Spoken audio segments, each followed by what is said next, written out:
शुरुआत पढ़ाई से प्रतियोगिता तक जूनियर स्तर विज्ञान की क्लास में।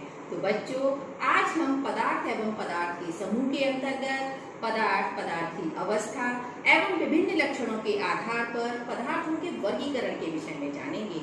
तो बच्चों, आप अपने आसपास के परिवेश में अनेक प्रकार की वस्तुएं देखते हैं जिनका आप दैनिक जीवन में उपयोग करते हैं, जैसे कुर्सी, मेज, पेड़ पौधे, वायु, किताबें, पेंसिल, कोन, बॉल, बेलन, घन आदि। इनमें से बच्चों कुछ वस्तुएं मनुष्य द्वारा बनाई गई हैं और कुछ प्रकृति में पाई जाती हैं।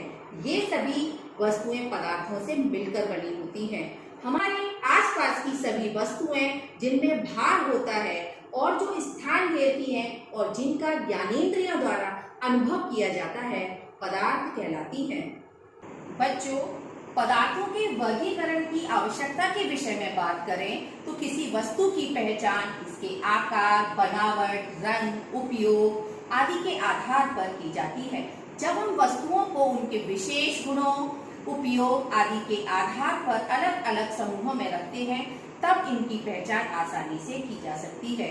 वस्तुओं को इनके सामान्य लक्षणों के आधार पर अलग अलग समूहों में व्यवस्थित करने की क्रिया को वर्गीकरण कहते हैं।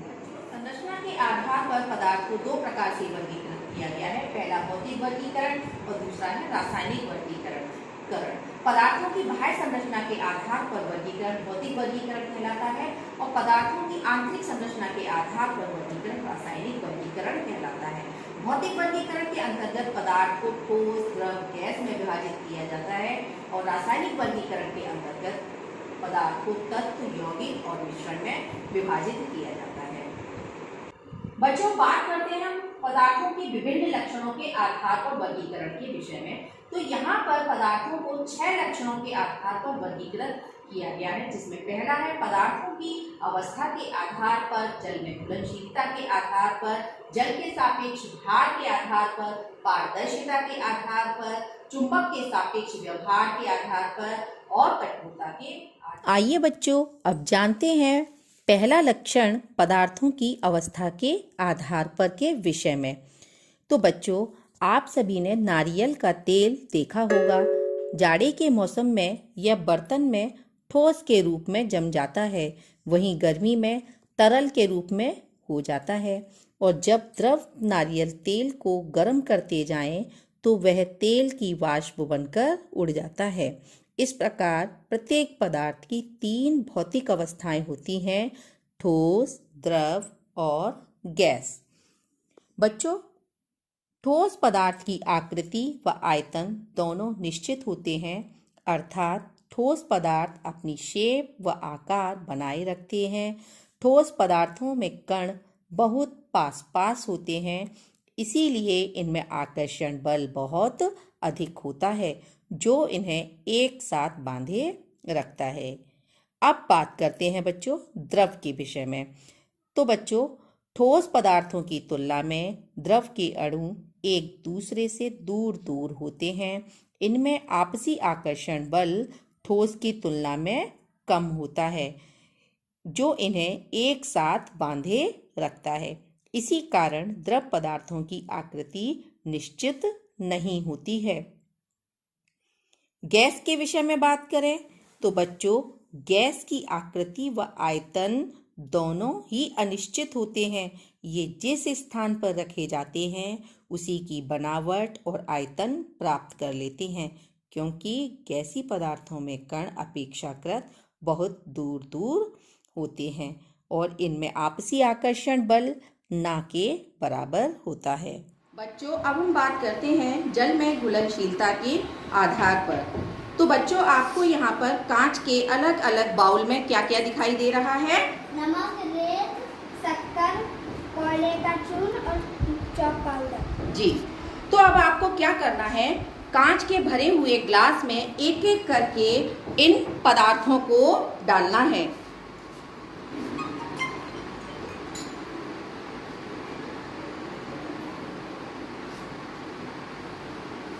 अब सावधानी पूर्वक चम्मच से हिलाइए और देखिए क्या परिवर्तन दिखाई देता है।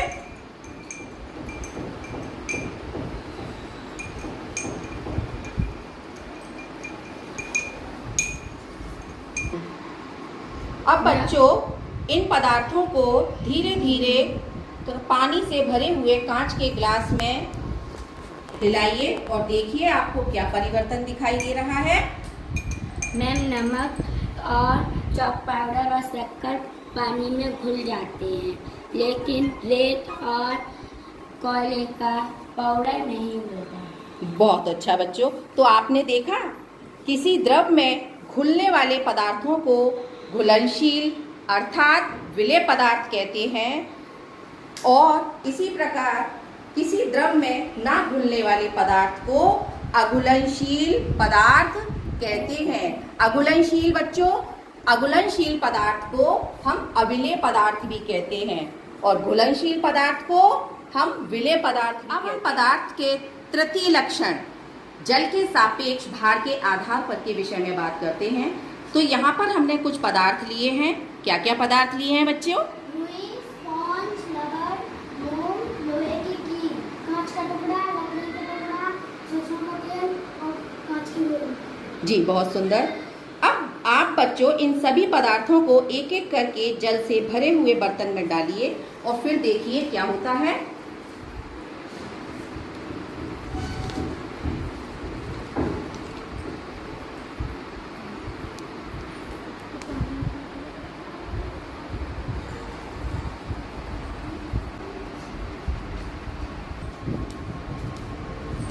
बच्चों अब आपको क्या परिवर्तन दिखाई दे रहा है? लकड़ी का टुकड़ा, स्पंज, रुई, मोम ये सब तैर रहे हैं और तेल, कांच की गोली, रबर और लोहे की कील, कांच का टुकड़ा डूब गए हैं। जी, बहुत सुंदर बच्चों। तो जितने भी पदार्थ पानी में तैर रहे हैं वो किस कारण से तैर रहे हैं?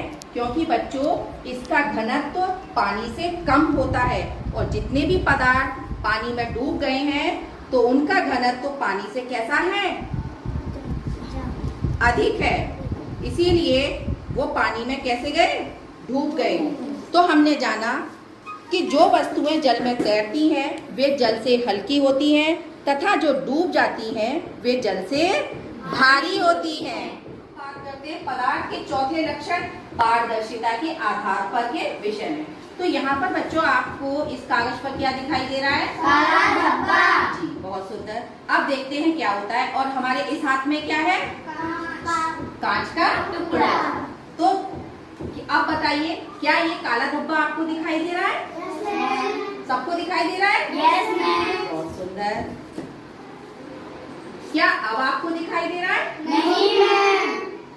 दिखाई दे रहा है? नहीं मैम। बहुत सुंदर। हमारे इस हाथ में क्या है? तेल लगा हुआ कागज। बहुत सुंदर। अब देखिए आपको क्या दिखाई दे रहा है? मैम, डब्बा डब्बा दिख रहा है। धुंधला धुंधला Yes, दिखाई दे ma'am. रहा है। बहुत सुंदर। तो देख इस पारदर्शिता के विषय में अब हम इस TLM के माध्यम से और अच्छे से जानेंगे। ये देखिए बच्चों, फिर से एक बार हम करेंगे। ये आपको क्या दिखाई दे रहा है? काला धब्बा। काला धब्बा दिखाई दे रहा है। Very good. अब आपको क्या दिखाई दे रहा है? कुछ नहीं। कुछ दिखाई दे रहा है? नहीं है। Very good. अब बताइए अब आपको क्या दिखाई दे रहा है? धुंधला धुंधला काला धब्बा दिखाई दे रहा है। तो हमने ये जाना बच्चों, कुछ समझ में आया आपको? वे पदार्थ जिनके आर पार देखा जा सकता है क्या कहलाते हैं? पारदर्शी। जैसे कांच का टुकड़ा और जल। और वे पदार्थ जिनके आर पार नहीं देखा जा सकता वे क्या कहलाते हैं? अपारदर्शी। और वे पदार्थ जिनके द्वारा आंशिक रूप से या यूं कहें कि हमको धुंधला दिखाई देता है वो क्या कहलाते हैं? पारभासी।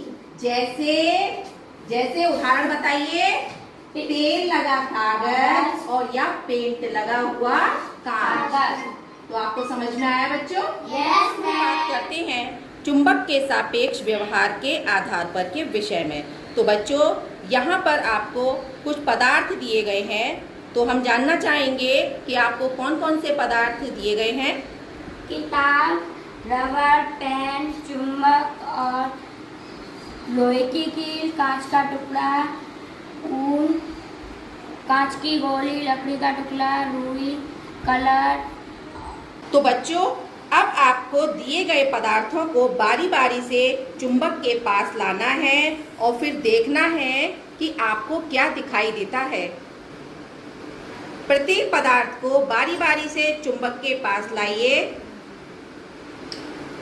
और ये स्वयं जांच कीजिए कि कौन सा पदार्थ चुंबक की तरफ आकर्षित हो रहा है और कौन सा पदार्थ चुंबक की तरफ आकर्षित नहीं हो रहा है। मैम, लोहे की कील चुंबक से आकर्षित हो रही है। Very good. उपासना, आपने क्या देखा? कांच की गोली, रुई, स्पंज, रबड़, लकड़ी का टुकड़ा, ऊन, ये सारे पदार्थ नहीं चिपक। सुंदर बच्चों, तो आपने प्रयोग कर ये स्वयं जाना। तो हम यहाँ कह सकते हैं कि चुंबक जिन पदार्थों को अपनी ओर आकर्षित करता है वे सभी पदार्थ चुंबकीय पदार्थ कहलाते हैं और जिन पदार्थों को चुंबक अपनी तरफ आकर्षित नहीं करता है वे अचुंबकीय पदार्थ कहलाते हैं। बच्चों, एक बहुत जरूरी बात, लोहे के अतिरिक्त कुछ और पदार्थ ऐसे भी होते हैं जो चुंबकीय पदार्थ होते हैं, जिनमें से निकेल और कोबाल्ट हमारे चुंबकीय पदार्थ होते हैं। अब हम बात करते हैं कठोरता के आधार पर के विषय में। तो यहाँ बच्चों, आपको कुछ पदार्थ दिए गए हैं, तो बताइए कि आपको कौन कौन से पदार्थ दिखाई दे रहे हैं। किताब, पेन, कांच का टुकड़ा, रुई, स्पॉन्ज, लकड़ी का टुकड़ा, रबर, ऊन, कांच की गोली, माला। बहुत सुंदर। अब आपको क्या करना है बच्चों? अब आपको इनको एक एक करके अपनी उंगलियों से दबाना है।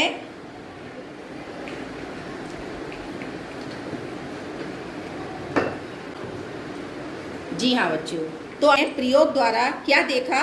उपासना, बेटे आप बताइए। मैम, कांच की गोली, लकड़ी का टुकड़ा, किताब, पेंसिल और कांच, ये सब दबाने पर नहीं दबे, जबकि फूलों की माला, ऊन, रबड़, रुई, स्पंज दबाने पर दब जाते हैं। जी, तो बच्चों आपने क्या जाना कि वे पदार्थ जो आसानी पर दब जाते हैं ऐसे पदार्थों को मुलायम पदार्थ कहते हैं, जबकि वे पदार्थ जो दबाने पर नहीं दबते हैं ऐसे पदार्थों को हम कठोर पदार्थ कहते हैं। आप सभी बच्चों का बहुत बहुत धन्यवाद। अगली वीडियो में हम फिर मिलेंगे एक नए टॉपिक के साथ।